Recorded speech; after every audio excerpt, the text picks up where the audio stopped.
Cordapia, gusto mo sumama? Oh, Petra, saan tayo pupunta? Magpapakulay ako ng buhok. Ay, gusto ko yan. Gusto ko rin magpakulay ng hair. Gusto ko rin siya magpagupit. Kasi, tingnan mo yung hair ko. Ang pangit-pangit na niya. Hindi na ako nagiging maganda kahit alam kong maganda ako. Kasi, gusto ko rin gumanda kasi kagaya mo. Kaya, magpapakulay ako ng buhok. Ay, salamat Petra. Dahil sinabihan mo ulit akong maganda. Oo, Cordapia, bukas pupunta akong parlor. Gusto mong sumama? Wala pa akong pera, naubos yung baon ko.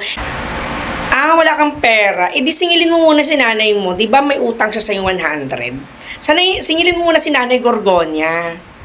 So, sisingilin ko si nanay kasi may utang siya sa akin 100. O sige magkita tayo bukas ha. O sige Petra, magkita tayo bukas ha. Gaganda na ulit tayong buhok ko bukas.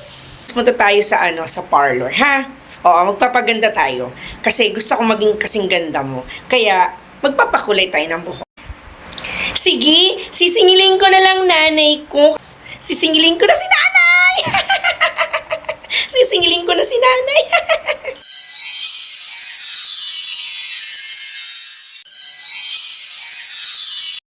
Nay?